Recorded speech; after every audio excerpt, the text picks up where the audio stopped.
네, 여러분이 좋아하는 김정기 위원장님을 모신 날입니다. 여러분, 김정기 위원장님이 사회를 보니까요, 아주 댓글에서 멋있다, 사회 보는 모습이 훨씬 더 좋다, 아주 칭찬, 극찬이었습니다. 안녕하세요. 안녕하십니까. 위원장님, 네. 사회 보는 모습이 너무 좋았대요. 특히 지난주에는 대박을 치셨더라고요. 그렇습니까? 네, 그리고 사회 보는 모습이 아주 깔끔하고 좋던데요. 아이고, 가짜이십니다. 정말입니다. 그런데 오늘은 또 이제 세금에 대한 이야기를 해주실 거죠? 네. 근데 지금 세금 올린다면서요. 맞습니다. 어떻게 되는 겁니까, 지금? 부자 증세라고 하더라고요. 근데 말은 그럴싸해 보여요. 부자 증세 그러니까 그냥 왠지 이렇게 안도감도 생겨요. 왜냐면 우리하고는 상관없구나. 우린 부자가 아니니까. 그렇죠. 부자만 세금 올리는구나 라고 하는데요. 듣다 보면요. 결국 국정과제 100개 중에서 결론은 세금으로 연결되는데 세금 걷어서 일자리도 늘리고 세금 걷어서 뭐 정규직 만들고 세금 걷어서 뭐 유치원에다가 이렇게 하는데 그런데 부자들만 세금을 걷겠다고 하니까 굉장히 안심 있는 듯한 느낌이 들어요. 그러니까 이분들이 워딩을 상당히 전략적으로 잘한 게 네. 이런 거를 이제 핀셋 증세라고 그러는데요. 아. 쉽게 이야기하면 쪽집게 증세. 근데 쪽집게 강사는 좋은 거잖아요. 거기도 고소득이죠. 네. 근데 쪽집게 증세도 결국은 초고소득자하고 초고소득을 올리는 이 대기업을 대상으로 하고 있기 때문에 보통 일반인들이 볼 때는 우리하고 다른 별개의 문제다라고 생각을 하는데 옛날에 2005년에 네. 종부세를 노무현 정부 때 시행을 해가지고 사실 상당히 힘들었잖아요. 그런 경험이 있었기 때문에 아마 이번에는 핀셋 정세라는 이름으로 국민들을 일정 부분 오도하고 있는 게 아닌가라고 생각을 합니다. 근데 위원장님, 네. 저는 단어 장난을 되게 싫어해요. 네. 근데 부자 증세라고 하는데 그 부자는 누가 부자죠? 사실은 현재 이제 내용으로 보면요. 네. 부자 증세를 해서 조달되는 재원이 4조밖에 안 됩니다. 그러니까 지금 제가 이해가 안 가서 그래요. 그렇죠. 왜? 정말로 제가 아까 그랬잖아요. 부자는 어디까지가 부자냐고 하는 게요. 그러니까요. 예. 이 국정과제 100개를 성공적으로 5년 내에 추진하는 데 있어서 378조라는 추가 재원이 필요하잖아요. 네. 그러면은 사실 5년 동안 내내 부자 증세해서 걷어들여 봐야 25조밖에 더 됩니까? 그렇죠. 그래서 도대체 이 정도 가지고 뭘 어떻게 하겠다는 것인지 좀 이해가 안 가는데 네. 사실 4조에 해당되는 거는 3조가 이제 대기업에 대한 거고요. 네. 1조가 이제 수프리치에 해당되는 초고 소득자인데 네. 실제로 그 내용적으로는 틀린 말은 아닙니다. 네. 왜냐하면 연간 영업이익이 2천억 이상 되는 회사. 우리나라 대기업의 숫자가 116개거든요. 네. 여기서 한 3조 정도?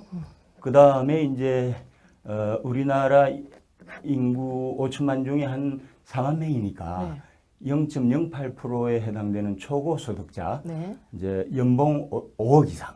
그렇죠? 연봉 5억 이상에 해당이 되는데, 그래서 이제 연봉 5억 이상 되는 이 소득세를 납부하는 사람들 같은 경우는, 세율을 40에서 42% 상향하겠다는 거고. 잠깐만요. 근데 42%면 꽤 큰 거 아니에요? 큰 거죠. 예. 2% 상향하는 거고요. 네. 대기업은 법인 세율을 네.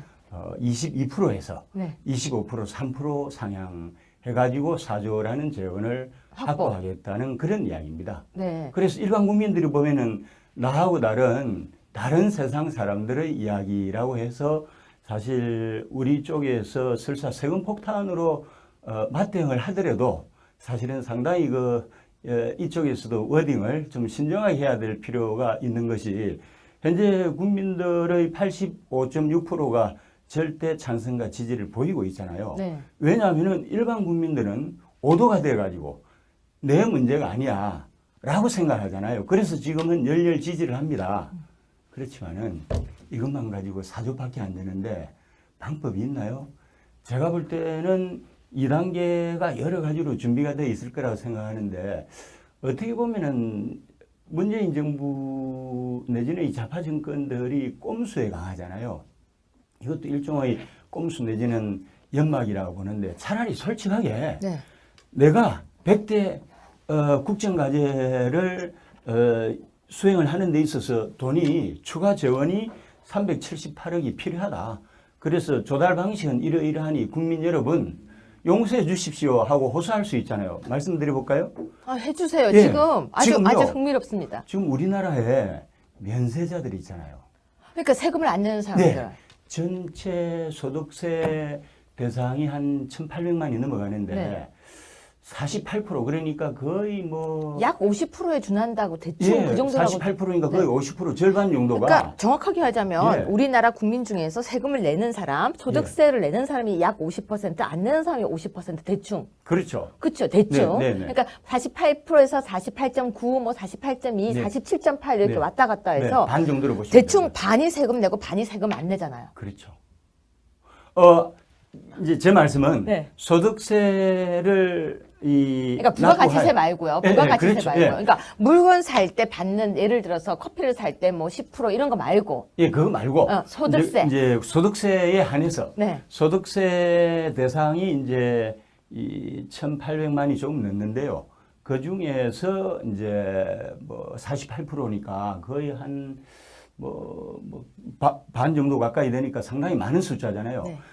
차라리 이 사람들에게 한 달에 한 4만 원씩에서 1년에 한 50만 원 정도 증세를 한다. 네. 그러면 가계 부담은 덜 하잖아요. 네. 1년에 50만 원 정도라면은 이렇게 해서 거칠 수 있는 돈이 얼마나 된다고 생각을 하십니까? 얼마나 돼요? 5, 8이 40이잖아요. 네. 4조입니다. 그래서 굳이 부자 증세 안 해도 사실 면세자의 범위를 가감하게 축소를 하게 되면은 4조는 확보할 수 있는데 왜 안 하는지 아세요? 왜 안 해요? 여기에 꼼수가 있는 거예요. 뭐예요? 부자 증세하면은 국민들 절대 다수가 부자가 아니기 때문에 열렬 환영을 지지를 할 하죠. 거 아닙니까? 네. 그렇죠. 쾌감을 느끼겠죠. 네. 보통 사람들은. 그런데 이 면세 범위를 가감하게 축소를 하게 되면은 사실 1년에 50만 원 정도 부담이라 할지라도 엄청난 조세 저항에 직면을 하기 때문에 사실 꼼수를 쓴 거죠. 그쪽을 안 건드린 겁니다. 그런데요, 위원장님. 네. 저는 여기에서 꼼수를 쓴 것도 당연히 맞는데요. 네. 또 하나는 그것도 있을 것 같아요. 지금 우리나라 면세 범위, 그러니까 연말 정산이라든지 네. 그러니까 돌려받는 범위가 네. 아까 대충 48%, 50% 정도에 해당되는데 네. 네. 그럼 세금을 안 내고 있다는 걸 몰라요. 사람들은 모르죠. 네, 모르고 있어요. 그래서 가감하게 면세 범위를 가감하게 축소해서 단돈 10원이라도 국민된 도리로서 네. 국가에 세금을 내게끔 하는 것이 상당히 중요한 겁니다. 독일은 그렇게 생각하고 있어요. 그렇죠. 독일은 맞습니다. 예를 들어서 네. 형편에 맞게 돈을 내야 된다고 생각해요. 맞습니다. 예. 예를 들면 10만 원을 벌면요. 그렇죠. 20원이라도 내야 된다고 생각해요. 그렇죠. 그게 맞는 그러니까 거예요. 10원이든 20원이든 네, 그게 세금을 맞습니다. 내는 게 국민의 의무라고 생각해요. 네. 대신 형평에 맞게. 행평에 맞게. 예. 그러니까 100만 원을 벌면은 진짜 1,000원이라도 내야 돼요. 예. 그리고 1,000만 원을 벌면 엄청 많이 내죠. 진짜. 그렇죠. 독일은 진짜 예, 엄청 많이. 그렇습니다. 51%인가요? 독일도 예. 그 정도 될 거예요. 그렇죠. 대충. 선진국들이 뭐 네. 어마어마하게 다 그 범위죠. 내잖아요. 그래서 뭐 어떻게 보면은 가장 중요한 것은 뭐 조세 정의 실천을 한다라고 이야기를 하잖아요. 네. 아니, 스프리츠가 뭐 항상 타깃이 돼야 되는 이유는 없잖아요. 물론 우리나라의 소득 재분배율이 OECD 국가 중에서 최하입니다. 10%밖에 안 돼요. 네. OECD 국가 평균은 40%인데 거기 비하면은 가진 자들의 것을 가지고 좀 덜 가진 자들에게 재분배하는 구조가 열악한 거는 사실입니다. 열악한 거는 사실이고 또 우리나라 스프리치들의 노블리스 오블리제, 귀족의 책무를 지도자의 이 신성한 그 책무를 하는 사람들이 별로 없잖아요. 그래서 이것을 국가가 나서서 국세의 이름으로 이렇게 해서 부과해서 소득을 재분배하는 것은 또 다른 형태의 정의사회 구현이라고 볼 수는 있지만은 지금 이런 방식으로 초강압적인 방식으로 이 선 정해놓고 무조건 따라오라고 하는 그런 방식은 참 무식한 거죠. 그때 한숨만 나오네요. 왜냐면은 정말 저출산 고령화 시대가 지금 계속해서 진행되고 있는데 네. 우리가 보통은 100세까지 산다라고 요즘은 보험도 설계를 하거든요. 맞습니다. 근데 진짜 이 정말 세금을 어떻게 감당할 것인지 정말 이러다가 그리스 현상을 그렇죠. 우리가 가는 게 아닌가라는 공무원이 계속 늘어나고 있잖아요. 그래서 제가 우려하는 바는 뭔가 네. 하면은 사실 재정 긴축을 해야 됩니다. 지금은 공공부문 일자리 창출을 위해서 재정을 확대하잖아요. 지금 시기는 재정을 초긴축해야 되는데 네. 아니 어떻게 연간 400조 예산에 연간 35조를 더 얹어서 네. 자기 공약은 공약인 것이지 공약 실천한다는 명분하에 이렇게 밀어붙여도 되는 겁니까? 4년 시한부 위임받은 대통령 권력에 불과한 문재인 대통령께서 네. 이렇게 오만방자하게 도 되는 겁니까? 자, 그러면 여기서 민주당 대선 후보 경선 당시에 문재인 대통령이 세금에 대해서 했던 이야기, 속마음을 한번 영상으로 보실까요? 아, 그럴까요? 네. 제가 좀 딴 얘기로 아까 일자리 예산 말씀하셨어요. 저는 일자리 뭐 100만 개도 좋은데 그 예산 80만 개 만들려면 1인당 3천만 원만 잡아도 24조 원인데 법인세 증세 없이 뭐 어떻게 그걸 할 수 있는지 정말로 신통할 제가 정도입니다. 공공 부분 그래서 81만 개 일자리 만들겠다 했는데 그 가운데 공무원에 해당하는 것은 17만 개쯤 돼요. 네. 그러면 거기에 소요되는 예산은 21조 원쯤 듭니다. 네. 임기 중에. 그래서 해마다 4조 2천억 정도면 해결된다는 말씀을 드리고 싶고 그것도 공무원 초임으로 계산한 것이 아니라 공무원 5년차 7급 5호봉 또 경찰 경사 5호봉으로 계산한 것이라는 말씀을 드리고요. 아까 말씀하신 대로 기본소득 보장 28조에 그 토지 배당 또 15조, 네. 43조. 저는 그런 돈 같으면 기본소득 보장도 좋지만 일자리 만들어내면 네. 국민들의 소득이 절로 이렇게 보장되지 않을까 싶습니다. 일자리도 저희가 별도로 만들 거고요. 제가 드리는 말씀은 80만 개의 일자리를 공공영리에서 만드는 거 다 동의하지만 왜 법인세 인상이 가장 마지막 순위여야 하는지 왜 이 사회의 가장 강자인 재벌들에게 가장 유리한 정책 순위를 정하는 것인지가 저는 계속 의문이어서 그 부분 아까 안희정 후보님이 너무나 설명을 잘해 주셨어요. 전체 우리가 하려고 하는 사업들에 대해서 재원 대책들을 국민들에게 설명해야 되는 네. 것이죠. 그래서 1차적으로는 고소득자들의 소득세 그리고 또 네. 고액 상속, 고액 정리에 대한 또 세금 그거 다 늘려도 제가 자본소득. 계산해 보니까 5조 원 만들기가 어렵더라고요. 예, 법인세 그렇지 외에는 않습니다. 네. 우리 그렇게 해서 이 우리의 조세 부담률을 네. 1%만 높여도 무려 15조 정도의 결국 서민들의 세금을 올리는 거 아닙니까? 자, 이 내용을 한번 보면요. 우리 조세 부담률 1%만 높여도 15조 정도 올린다. 이런 말이 있는데요. 저는 잘 모르겠습니다. 문재인 대통령의 속내를 들여다보니까요. 결국은 세금 걷기로 마음을 먹고 있었던 건데요. 걷는다는 데에서 전혀 말이 없다가 갑자기 지금 세금 이야기를 하는 이유는 뭡니까, 그러면? 지금은 이제 문재인 정권이 집권 초반이니까 네. 인기가 있잖아요. 네. 그래서 인기가 일정 부분 유지될 때 밀어붙이자. 어려운 일들은 초반에 정면 돌파해서 정리해버리자 하는 것인데 사실 아까 말씀드린 대로 마크롱 같은 경우도 왜 대통령이 됐는지 아세요? 왜 됐어요? 사회당 정권 이 당시에 대통령이었던 올랑드가 네. 부유세를 신설해가지고 국민들의 지탄을 받아가지고 그래서 사실 재선에 못 나왔잖아요. 그래서 마크롱이 제3지대로 가가지고 무당파로 해가지고 이상한 당 하나 만들어서 압도적인 지지로 대통령이 됐던 것은 우리로 치면 기획재정부 장관 할 때 가감한 긴축 재정을 피웠습니다. 그렇게 해서 프랑스라는 나라를 장관 시절에 이미 일정 부분 살렸던 그런 공적이 있었어요. 그래서 이번에 열렬 지지를 보내준 건데 아니 우리나라 지금 부채가 얼마나 되는지 아세요? 많아요. 가계부채가 1360조. 1360조. 기업 부채 거의 1400조. 국가부채 1400조. 합쳐서 4000조 이상이 됩니다. 4000조면은요, 우리나라 국가 예산의 10배예요. 저는요, 이제 추경이 통과됐잖아요. 네. 그걸 보면서 참 씁쓸했어요. 이제 나중에 또 그 부분을 다루겠지만 왜 씁쓸했냐면요.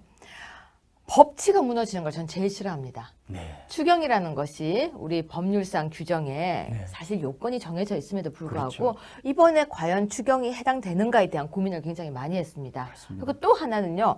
이렇게 부자 증세라고 얘기하지만 그 부자의 개념이 전 참 애매하다고 생각해요. 뭐 얼마를 버는 구간이 부자인가에 대한 논의도 굉장히 어려운 지금 이제 논의잖아요. 연간 5억인데요. 네. 실제로는 우리나라는 자질구레한 수당이 많아서 네. 실제로는 5억보다 더 많이 받는 사람들이에요. 네. 되게 이제 예를 들면 삼성전자가 연간 10억 이상 되는 사람들이 한 150명 이상이 되고요. 네. 김현장 같은 경우도 그 정도 숫자가 되리라고 봅니다. 네. 그러니까 이제 사실 어떻게 보면은 삼성전자의 연봉 5억 원 이상이 되는 사람이 150명 이상이 된다는 거 아닙니까? 네. 이제 그런 부분에 대해서는 또 이 가도할 정도의 연봉으로 생각하는 분들도 일부도 있기도 합니다. 아이, 많이 버는 건 맞아요. 네, 그렇죠. 정말 이렇게 작게 버는 사람에 비하면 엄청 많이 버는 네, 건 맞아요. 그 그렇습니다. 부분을 부정하자는 게 아닌데요. 5억이라고 이렇게 하는 돈이 상상도 못할 정도로 큰 돈이고. 근데 자, 너 많이 버니까 너는 많이 세금을 내. 그런다면 열심히 일하다가 갑자기 뭔가 허탈감도 있을 수 있어요. 아, 저는 그런 그게 것도 해당 있죠. 안 되기 때문에 저하고는 그런 것도 상관이 있는데요. 없는데. 네. 저는 이렇게 생각합니다. 사실 이번에 법인세를 116개 초우량 기업에 대해서 이제 3% 네. 상향을 하잖아요. 네. 사실 법인세 인상은 상당히 신중해야 됩니다. 그 회사가 외국으로 나갈 수도 있는 문제가 그럼요. 생긴대요. 세계적인 추세가 미국의 트럼프도 35%에서 15% 줄이고 그다음에 영국, 일본들도 법인세율을 지금 인하하는 작업을 추진하고 있는 마당에 네. 우리가 역행해서 법인세를 인상시킨다는 것은 기업의 이 아주 이 적극적이고 공격적인 이 경제 활동을 상당히 제한하는 가장 큰 주범이 바로 이 법인세거든요. 그래서 제 이 짧은 소견이지만은 사실 이 스프리치 정세라는 이름으로 우리나라의 우량 기업에 대해서 사실 10대 기업으로 보면은 부담이 한 1조 5천억 정도 됩니다. 3조 중에 절반이 네. 10대 대기업들이 부담하는 건데 지금 국제 기업 환경이 얼마나 열악해져 가고 있는데 여기에다 법인세를 인하를 못 해줄 망정 인상을 한다? 이거는 정말 세계적인 줄에 역행하는 거고요. 그 대신 수프리치에 대해서는 저는 동의를 합니다. 한국 이 노블리스 오블리제를 실천해야 되는 입장이 있는 많은 지도적인 입장이 있는 사람들이 실제로 모범적으로 행동을 못했기 때문에 사실 지도자로서 존경을 못 받잖아요. 그러면은 이분들이 글로벌 기업에서 5억 이상의 연봉을 올린다. 2% 정도 올려도 된다고 생각해요. 그래서 저는 당론과 매치되지만은 법인세 인상에는 세계적 조류에 맞지도 않기 때문에 이거는 반대하지만은 연봉 5억 원 이상 되는 사람에 대해서 사실 소득세율을 40에서 42% 한 것은 국가가 나서서 소득 재분배하는 차원에서 괜찮다고 생각합니다. 제가 꼼수 하나 가게 될까요? 네. 제가 왜 이런 표정을 짓고 있냐면요. 5억 이상이라고 하면 사람들이 수당을 다 빼고 나눠서 분배해서 봉급을 받아요. 네. 세금 장난도 쳐요. 제가 걱정하는 건 뭐냐면요. 그러면 4억 9,500을 받는 사람은 그게 해당 안 되거든요. 뭐 시험에서 그렇잖아요. 1점 차를 그러니까요. 그래서 저는 과연 이 기준이라는 게 정말 합당할까? 5억이라는 게 슈퍼리치라는 거에 대해서 반박하는 게 아니라 네. 그 기준에 대해서 왜 어떤 이유로 그 기준이 나왔는지도 억울할 수도 있죠. 그렇죠? 저는 그런 거에 4억 대한 9,900 받는 사람은 4억 정말 9,990원 받으면 통과해요. 꼼수를 만들 겁니다. 회사에서. 4억 그래서요. 9,900으로. 그래서요. 그래서 제가 이 기준이라는 게 참 애매하다. 네. 그러니까 세금을 걷는 거에 대한 얘기가 아니라 네. 저는 항상 왜 5억이냐에 대한 기준도 전 중요하다고 생각해요. 중요하죠. 사실은. 저는요. 저는 근거를 되게 중시하는 3억 원대로 내려갈 수도 있어요. 그 얘기도 논의가 들었어요. 근데 논의하다가 3억 원대로 내려가면 아마 조세 저항에 직면하게 될 겁니다. 저는 근데 제가 왜 그러냐면요. 아예 그럴 것 같으면 3억, 4억, 5억 구간을 나눠서 네. 퍼센트를 조금씩 조절하면서 나누는 게 맞다고 생각해요. 그렇죠. 저는요. 저는 합리적이라는 부분을 자 1억 5천, 2억, 3억, 4억 해서 구간을 더 만들어서 그 구간에 따라서 조금씩 넓혀가는 게 맞지 5억 이상으로 잡게 되면요. 그건 저는 오히려 더 애매한 구간이 생길 수 있다라고 국가가 봐요. 네. 재정 확대를 할 때 재원 확보할 수 있는 방법을 네. 이렇게 수프리치 이 정세를 통해서 하지 않고 네. 할 수 있는 방법 하나 알려 드릴까요? 아, 그럼 가르쳐 주세요. 그런 거. 금융세를 도입하는 거예요. 아, 많이 적으면 사람 많이 돈을 가져가는 거. 세금. 아니요. 그럼요. 우리나라 금융이 마피아 아닙니까? 그렇죠. 우리나라 금융처럼 세계적인 경쟁력이 없으면서 세계적으로 대우받는 조직도 없어요. 놀고 먹는 조직입니다. 우리는 예금해두면 돈이 나오잖아요.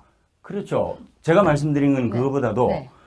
그거보다도 지금 현재 가계부채가 1,360조라고 그랬잖아요. 네.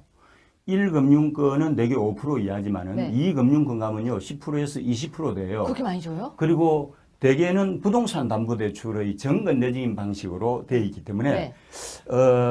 가계부채 부실 대출률이 한 80% 정도 인정을 감안을 하면은 네. 제가 정밀하게 계산을 하지 않았지만은 연리 10%만 계산을 하자고요. 네. 연리 10%만 계산을 해도 1360조에 대해서 가계대출을 통해서 은행이 폭리를 취하는 돈이 얼마라고 생각하세요? 얼마요? 136조입니다. 아니 돈을 세금을 이런 데서 받아낼 곳이 굉장히 많군요. 136조를 가만히 앉아서 은행이 일반 국민들, 어려운 사람들이잖아요. 네. 피를 빨아먹는 구조예요. 그러면 국가는 어떻게 하느냐?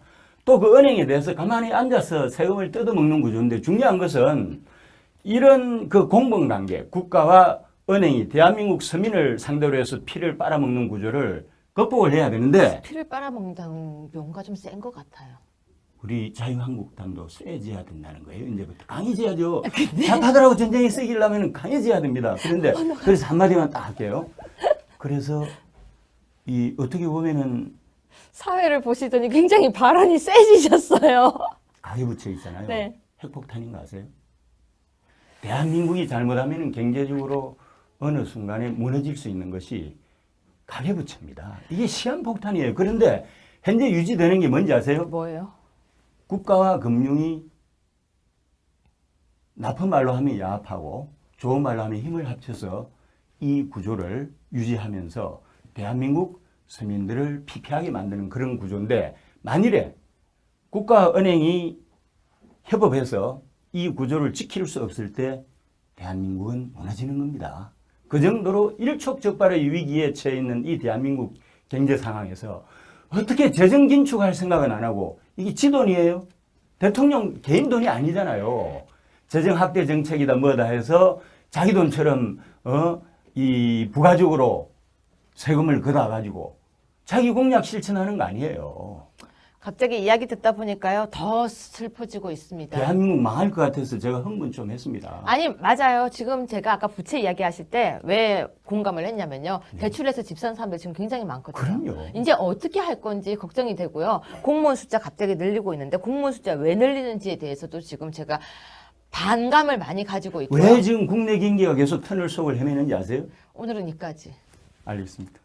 여기서 마무리하겠습니다. 알겠습니다. 네. 하지만 계속해서 이 부분을 털어주세요. 알겠습니다. 네, 고맙습니다. 그래서 커피를 살 때 뭐 10% 이런 거 말고 예, 그거 말고 소득세. 이제 소득세에 한해서 네. 소득세 대상이 이제 이 1,800만이 조금 넘는데요.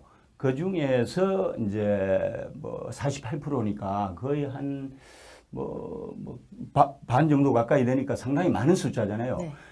차라리 이 사람들에게 한 달에 한 4만 원씩에서 1년에 한 50만 원 정도 증세를 한다. 네. 그러면 가계 부담은 덜 하잖아요. 네. 1년에 50만 원 정도라면은 이렇게 해서 거칠 수 있는 돈이 얼마나 된다고 생각을 하십니까? 얼마나 돼요? 582 40이잖아요. 네. 4조입니다.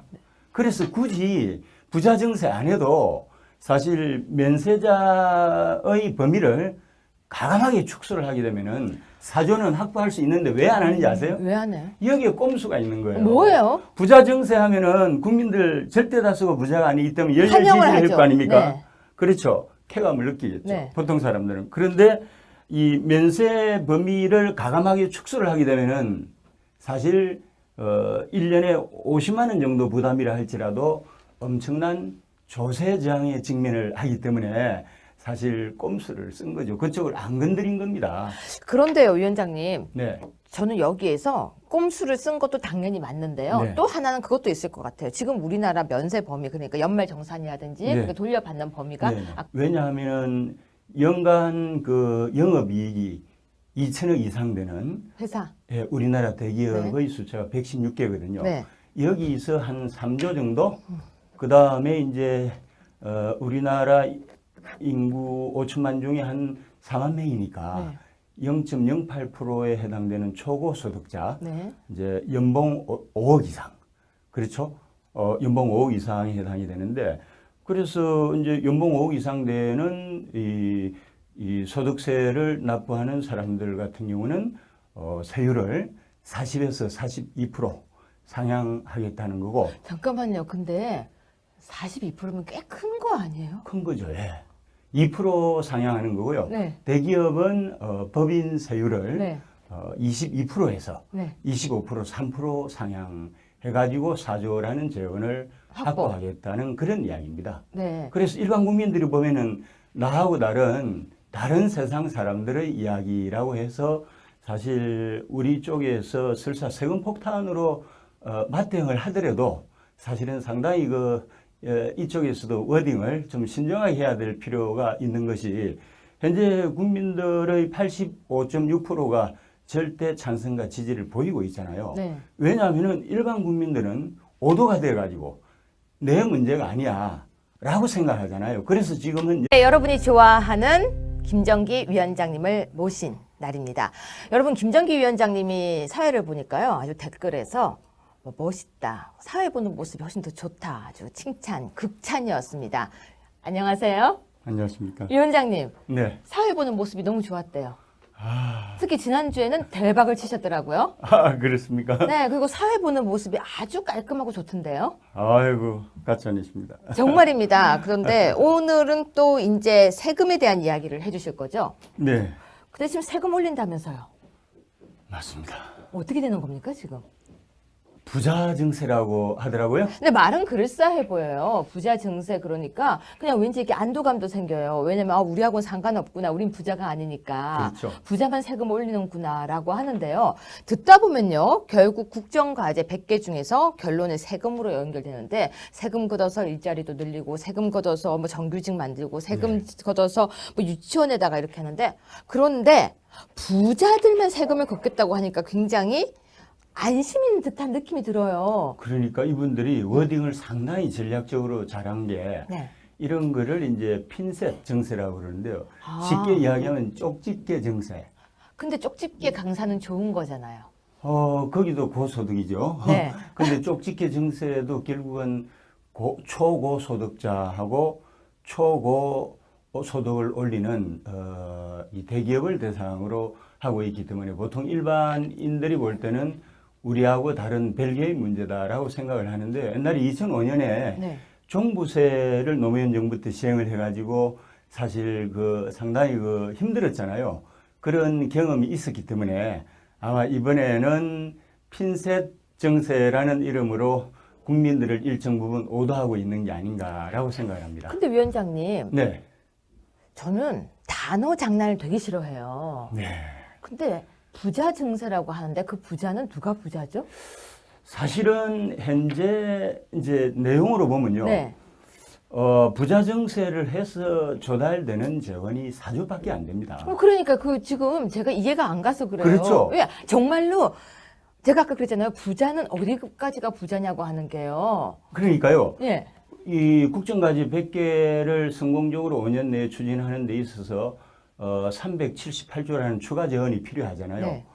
그러면은 사실 5년 동안 내내 부자 증세해서 걷어들여 봐야 25조밖에 더 됩니까? 그렇죠. 그래서 도대체 이 정도 가지고 뭘 어떻게 하겠다는 것인지 좀 이해가 안 가는데 네. 사실 4조에 해당되는 거는 3조가 이제 대기업에 대한 거고요. 네. 1조가 이제 수프리치에 해당되는 초고 소득자인데 네. 실제로 그 내용적으로는 틀린 말은 아닙니다. 네. 열렬 지지를 합니다. 그렇지만은 이것만 가지고 4조밖에 안 되는데 방법이 있나요? 제가 볼 때는 2단계가 여러 가지로 준비가 되어 있을 거라고 생각하는데 어떻게 보면은 문재인 정부 내지는 이 좌파 정권들이 꼼수에 강하잖아요. 이것도 일종의 꼼수 내지는 연막이라고 보는데 차라리 솔직하게 네. 내가 100대 국정과제를 수행을 하는 데 있어서 추가 재원이 378억이 필요하다. 그래서 조달 방식은 이러이러하니 국민 여러분 용서해 주십시오 하고 호소할 수 있잖아요. 말씀드려볼까요?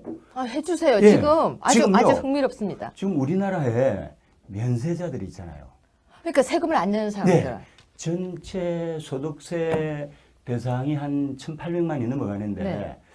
48% 그러니까 거의 뭐 약 50%에 준한다고 대충 그 정도라고. 48%니까 거의 50% 절반 정도가 그러니까 정확하게 하자면 예. 우리나라 국민 중에서 세금을 내는 사람, 소득세를 내는 사람이 약 50%, 안 내는 사람이 50% 대충. 그렇죠. 그렇죠. 대충. 네, 네, 네. 그러니까 48%에서 48.9, 뭐 48.2, 네. 47.8 이렇게 네. 왔다 갔다 해서 반 정도로 보시면 대충 됩니다. 반이 세금 내고 반이 세금 안 내잖아요. 그렇죠.